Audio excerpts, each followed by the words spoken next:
WhatsApp everyone, welcome back to the channel. और आज हम लोग करने वाले हैं इकोनॉमिक्स का यूनिट 2, जिसमें मेनली दो चैप्टर्स हैं, मनी एंड बैंकिंग। मनी जो कि काफी छोटा चैप्टर है, जो आज के वीडियो में हम लोग कवर कर लेंगे, और बैंकिंग में 2 से 3 वीडियो आएंगे। तो आइए जल्दी से स्टार्ट करते हैं मनी एंड बैंकिंग। उसके बाद हम लोग चलेंगे नेक्स्ट यूनिट की ओर। तो सबसे पहले अगर आप चैनल पे नए हैं तो चैनल को सब्सक्राइब कर लीजिए और वीडियो को शेयर करते रहिए, ताकि लोगों को ये पता चल सके कि अकाउंटेंसी, बिजनेस स्टडी और इकोनॉमिक्स तीनों एक ही चैनल पे अवेलेबल है। तो वीडियो को लाइक कीजिए, शेयर करते रहिए। आइए जल्दी से हम स्टार्ट करते हैं मनी एंड बैंकिंग। आज मैं स्टार्ट कर रहा हूं चैप्टर नंबर 5 मनी से। मनी जो कि काफी छोटा सा चैप्टर है। अब मनी में जो सबसे पहला कॉन्सेप्ट हमें पढ़ना है वो है बार्टर एक्सचेंज। बार्टर एक्सचेंज का मतलब क्या होता है? एक ऐसा कंडीशन, एक ऐसा सिचुएशन जहां पे गुड्स को गुड्स के साथ एक्सचेंज करा जाएगा। यानी मेनली ये सिस्टम तब चला करता था जब हमारे पास पैसे नहीं था, हमारे पास मनी नहीं था, ये सिस्टम मार्केट में चलता था। क्या बोलता है? It refers to exchange of goods for goods. यानी वैसा सिस्टम जहां पे गुड्स को गुड्स के साथ एक्सचेंज करा जाता था, that is called the barter exchange. अब फॉर एग्जांपल कि एक मिस्टर एक्स है और एक मिस्टर वाई है। मिस्टर एक्स के पास शू है और मिस्टर वाई के पास क्लॉथ है। मिस्टर एक्स को क्लॉथ चाहिए जो कि मिस्टर वाई के पास है, और मिस्टर वाई को शू चाहिए जो कि मिस्टर एक्स के पास है। तो ये दोनों अपना गुड्स को एक दूसरे के साथ एक्सचेंज कर लेंगे।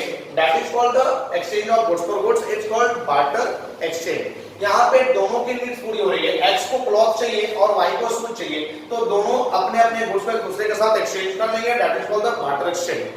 अब एक ऐसा इकोनॉमी जहां पे direct barter of goods and services होगा, जहां पे गुड्स का गुड्स के साथ एक्सचेंज किया जाएगा, उस इकोनॉमी को हम लोग क्या बोलते हैं? Barter economy. An economy where there is direct barter of goods and services. एक ऐसा इकोनॉमी जहां पे गुड्स एंड सर्विसेज का डायरेक्ट एक्सचेंज किया जाएगा, डायरेक्ट बार्टर किया जाएगा, that is called the barter economy. अब उसके बाद हम लोग को देखना है कि जब बार्टर एक्सचेंज सब कुछ सही से चल ही रहा था, तो फिर इसको हटाया क्यों गया, फिर इसको एलिमिनेट क्यों किया गया?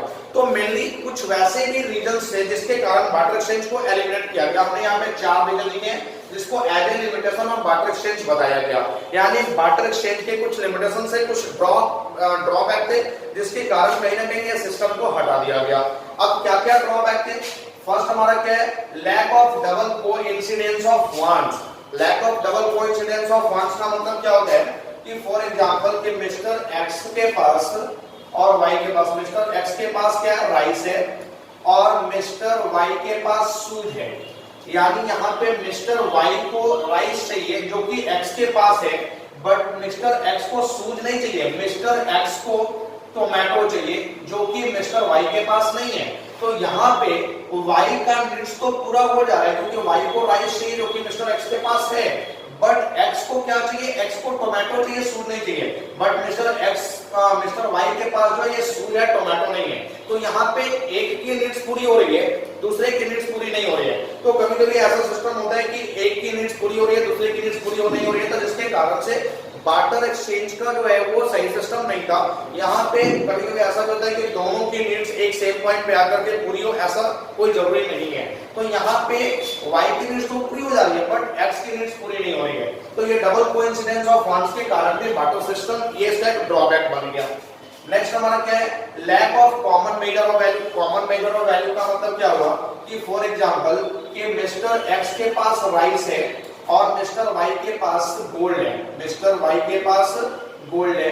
अब यहाँ पे मिस्टर वाई को 1 केजी राइस चाहिए, तो ये 1 केजी राइस मिस्टर एक्स उसको दे रहा है, बट क्या मिस्टर वाई 1 केजी राइस के बदले 1 केजी गोल्ड देगा?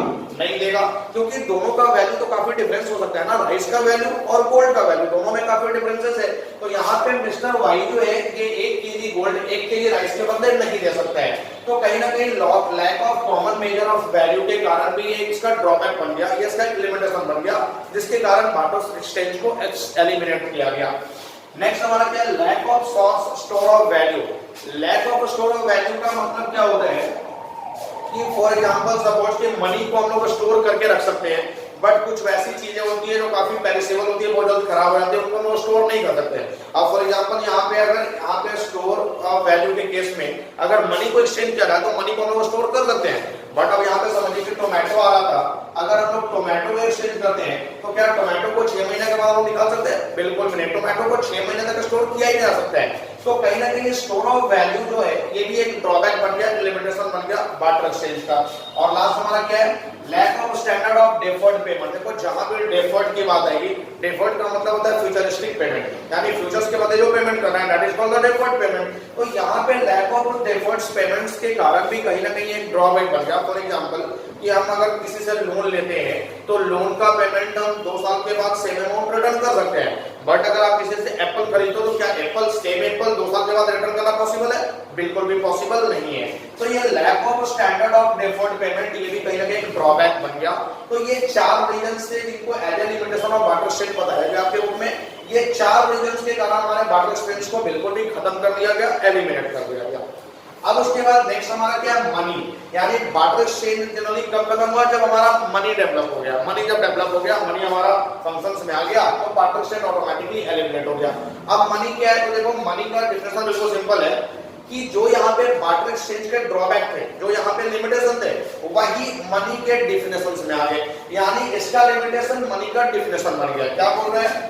मनी इज एनीथिंग, मनी कुछ भी होता है which is generally accepted, जिसको generally accept किया जा सकता है as a medium of exchange, exchange के मीडियम के लिए, यानी किसी भी चीज को बदलने के लिए मनी चाहिए। मेजर ऑफ वैल्यू, एक प्रॉपर वैल्यू मेजर करने के लिए कि हाँ इस गुड्स का प्राइस 1500 या 2000 रुपए है। स्टोर ऑफ वैल्यू, जिसको स्टोर भी किया जा सकता है फॉर फ्यूचर। और last standard of deferred payment, यानी अगर आप लोन लेते हैं तो डेफर्ड पेमेंट यानी फ्यूचर में उसको रिटर्न किया जा सकता है, फ्यूचरिस्टिक पर्पस से स्टोर किया जा सकता है, रिटर्न किया जा सकता है। तो यही चारों इसके ड्रॉबैक थे जो इसके लिमिटेशन बन गए। क्या बोला? Money is anything which is generally accepted as a medium of exchange, common measure of value, store of value and standard of deferred payment. तो ये आपका मनी हो गया। अब उसके बाद फंक्शंस ऑफ मनी की बात करें तो मनी को मेनली 2 फंक्शंस में डिवाइड किया गया। First is primary function and second secondary function. Primary functions में क्या है, यहाँ जो आप डेफिनेशन में 4 पॉइंट लिखे, यही 4 पॉइंट वहां पे फंक्शंस का हम लोग मेंशन कर देंगे। फर्स्ट का 2 पॉइंट प्राइमरी फंक्शन और सेकंड का 2 पॉइंट सेकेंडरी फंक्शन। देखिए प्राइमरी फंक्शन में क्या आएगा? मीडियम ऑफ एक्सचेंज, यानी कि यहाँ पे कहीं ना कहीं हम लोग मनी से गुड्स को एक्सचेंज करने का काम करते हैं। Medium of exchange, major of value, यानी किसी भी गुड्स का एक प्रॉपर वैल्यू मेजर करना कि इसका वैल्यू क्या है। तो ये दोनों इसके प्राइमरी फंक्शन होते हैं, medium of exchange and major of value. और बाकी के जो होते हैं स्टोर ऑफ वैल्यू और स्टैंडर्ड ऑफ डेफर्ड पेमेंट, ये आ जाएंगे इसके सेकेंडरी फंक्शंस में कि मनी को हम लोग स्टोर करके रख सकते हैं फॉर फ्यूचर, और मनी का डेफर्ड यानी फ्यूचरिस्टिक पेमेंट यानी फ्यूचर में पेमेंट करने के लिए भी यूज किया जा सकता है। तो ये 2 प्राइमरी फंक्शंस क्या आएंगे? Medium of exchange and major of value. Secondary function क्या आएंगे? Store of value and standard of deferred payment. तो ये हो गया फंक्शंस ऑफ मनी। अब उसके बाद हमारा नेक्स्ट टॉपिक जो है ये मनी सप्लाई। मनी सप्लाई क्या होता है इसको आप अच्छे से समझेंगे। मनी सप्लाई क्या होता है? 2 पॉइंट्स में हमने इसका डिफिनेशन लिखा है, ये दोनों पॉइंट्स में इसका डिफिनेशन बिल्कुल क्लियर हो जाएगा। क्या है मनी सप्लाई?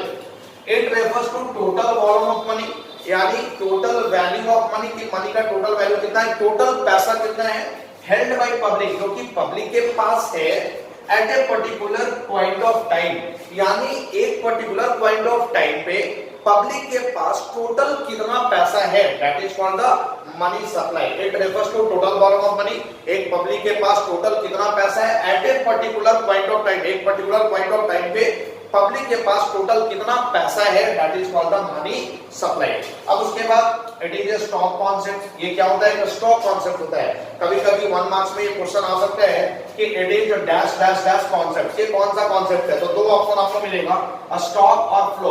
तो ये आप यहाँ पे फोकस करो कि it refers to total volume of money held by public at a particular point of time, यानी एक पर्टिकुलर पॉइंट ऑफ टाइम पे पब्लिक के पास कितना पैसा है।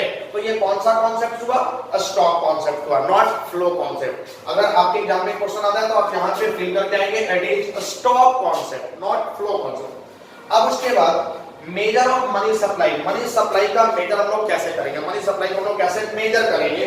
तो मेनली 4 पॉइंट्स हमने यहाँ पे लिखे हैं। आपको उन चारों पॉइंट्स को ध्यान में रखने और उनके कंपोनेंट्स को माइंड में रखने हैं कि मनी सप्लाई को हम लोग कैसे मेजर करते हैं। M1, M2, M3 and M4। अब M1 में क्या क्या आएगा? तो M1 में जनरली 3 कंपोनेंट्स आते हैं। First, currency and coins held by public, यानी पब्लिक के द्वारा जो भी करेंसी और कॉइन्स हेल्ड किया गया। Demand draft of commercial bank का जो भी डिमांड ड्राफ्ट होगा, and other deposit with bank, और बैंक के साथ जो अदर डिपॉजिट होगा, ये तीनों कंपोनेंट्स M1 में आ जाएंगे।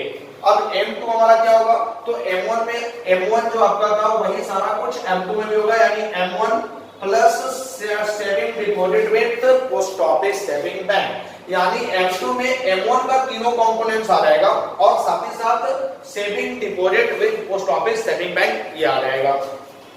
M3 में क्या आएगा, तो M3 में M1 यानी M1 वाला पूरा का पूरा कॉन्सेप्ट, और उसके बाद time deposit with bank, bank के साथ जो आपने टाइम डिपॉजिट करा है वो आ जाएगा M1 के साथ M3 में। और M4 में क्या आएगा, तो M3 का मतलब कि M1 वाला पूरा कॉन्सेप्ट और टाइम डिपॉजिट विद बैंक ये, और plus total deposit with post office saving bank, यानी पोस्ट ऑफिस सेविंग बैंक के साथ जो टोटल डिपॉजिट किए वो भी M4 में आ जाएगा।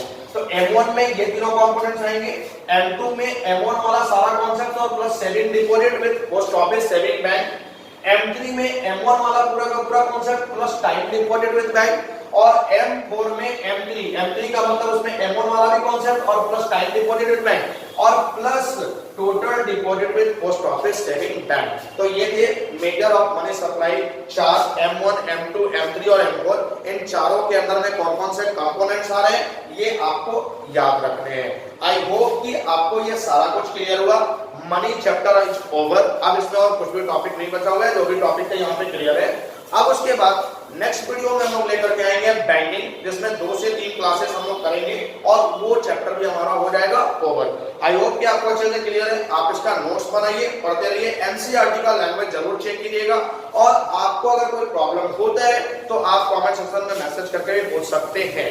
आप इसको पढ़ते रहिए, हाँ, और वीडियो को लाइक शेयर करना बिल्कुल भी मत भूलिए। Thank you.